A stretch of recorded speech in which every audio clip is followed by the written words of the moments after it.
이번 수업은 예술 친화기 8 같은 산 다른 느낌입니다. 준비해야 될 교재는요, 세잔 아티스트북, 그리고 색연필, 연필, 지우개 이렇게 준비하시면 됩니다. 세잔 아티스트북을 펼쳐볼게요. 여기 8페이지에서부터 오늘 할 수업은 10페이지에서부터 10페이지, 11페이지, 12, 13페이지에 걸쳐서 있는데요. 12, 13페이지는 감상 후에 실습해보는 그런 페이지이고, 앞 페이지의 4페이지는 감상 수업하는 그런 페이지예요. 이번 같은 산 다른 느낌의 수업에서는 세잔이 그린 풍경화, 대표적인 그 생비투아르 산 풍경화의 연작을 감상할 건데요. 생비투아르 산은 여기 작은 사진이 보이시죠? 이게 실물 사진이에요. 세잔이 어렸을 때부터 항상 봐오던, 그러니까 세잔 집에 살고 있는 집 근처에 있는 산이에요. 근데 그 산을 여러 해에 걸쳐서 계속 반복적으로 그렸어요. 세잔은 이렇게 하나의 소재를 반복적으로 그린 그런 작품들이 많은데, 그렇게 같은 소재를 반복적으로 그릴 만큼 세잔은 하나의 과제, 하나의 소재 또는 하나의 그림에 대한 생각을 깊이 있게 그 끝까지 들어가서 실험하는 그런 태도로 작업을 했다고 그렇게 이해를 할 수가 있어요.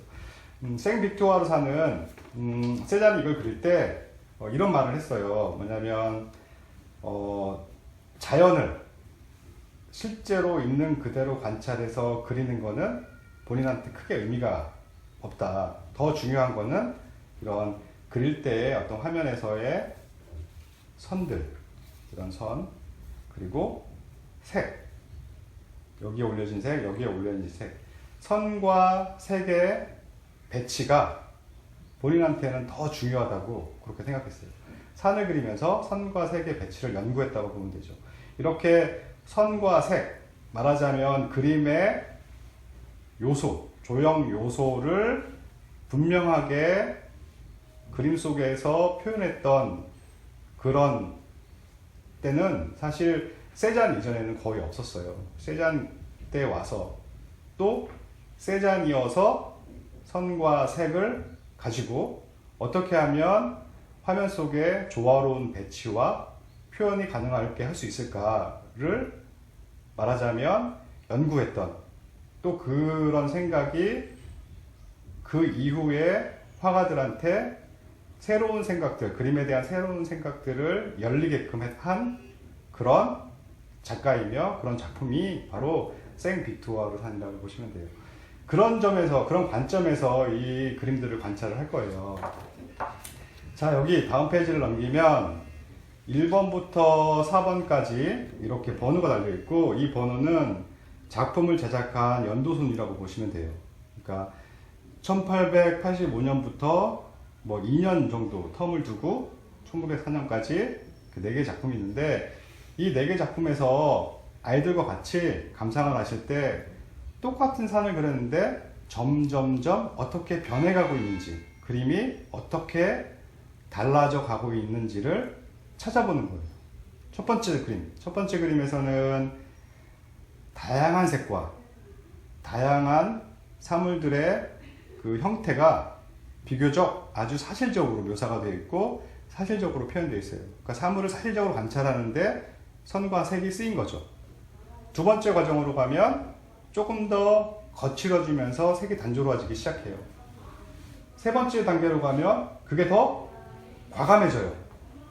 산이 정확하지 않고 나무가 정확하지 않고 형태들이 다 흐트러지기 시작해요. 네 번째 단계로 가면 완전히 색면을 가지고 마치 화면에 흐트러 놓은 것처럼 그렇게 풍경이 변해가고 있죠. 그렇게 흐트러져 가면서 선과 색이 나열되어 있거나 선과 색이 마치 추상적인 그림처럼 이제는 사실적인 묘사보다는 색과 선에 주목한 그런 변화들로 이 이후의 시기부터는 그 그림이 그렇게 이루어지기 시작해요. 그러니까 세잔이 말한 것처럼 선과 색의 배치를 굉장히 강하게 명확하게 드러낸 그런 작품이라고 볼 수 있어요. 자, 같은 풍경을 어떤 방식으로 그리느냐에 따라서, 어떤 눈으로 보느냐에 따라서 그 풍경은 달리 보일 거예요. 진짜처럼 보겠다, 아니면 선과 색만 관찰하겠다, 이런 관점으로, 그런 태도로 보는 거는 되게 중요한 관찰의 태도라고 볼 수 있어요. 자, 이 다음 페이지로 넘겨서 이제 오늘 실습할 그런 내용인데요. 여기는 우리나라에 있는 마이산이에요. 전라도에 있는 우리 되게 유명한 산인데요. 마이산은 이 봉우리가 두 개가 이렇게 예쁘게 나 있는데, 이 봉우리가 마치 말의 귀처럼 생겼다고 해서 마이산이에요. 세 개 같은 사진인데, 이 사진에 보면 계절별로 찍은 거예요. 여기는 봄이고, 여기 겨울이고, 그리고 여름인데 구름이 잔뜩 끼어진 여름이죠. 이 다른 계절의 날씨의 그림, 같은 산을 찍은 그림 속에서 우리는 여기에 두 개를 선택해서 그림을 그릴 거예요. 그런데 이걸 그릴 때는 세잔처럼 어떤 색깔이 있는지, 또 어떤 선이 있는지만 관찰해서 그리는 거예요. 좀 어려운 얘기죠. 그러니까 무슨 얘기냐면, 여기에는 어떤 종류의 색깔들이 있는지를 관찰해서 이쪽에 풀어놓고, 또 이 중에 또 선택을 해서, 만약에 겨울산을 선택했다 그러면 겨울산에서는 어떤 색깔이 보이는지를 선택해서 이쪽에 풀어놓는 거예요. 풀어놓는 거예요. 그러니까 뭐냐면, 겨울산을 그렸다, 겨울산 관찰했다, 그럼 겨울산에는 하늘색도 있고 회색도 있고 파란색도 있고 또 그리고 짙은 검정색도 있고, 그런 색상들을 풀어놓는 거죠. 풀어놔서 그걸 가지고 자유롭게 그리는 거예요. 색의 구분 명확하게 할 필요가 있어요. 자, 색연필로 한번 관찰을 해볼게요. 여기 보면 제가 겨울산을 한번 그려볼게요. 겨울산이니까 여기 보면 짙은 파란색이 있어요. 우리는 흔히 산하면 어때요? 초록색만 생각하죠. 근데 실제로 자연은 그렇지 않아요. 어떤 날씨에 어떤 시간에 뭐냐에 따라서 초록색 산이 때로는 회색 산으로 보이기도 하고, 때로는 이렇게 짙은 파란색 산으로 보이기도 해요.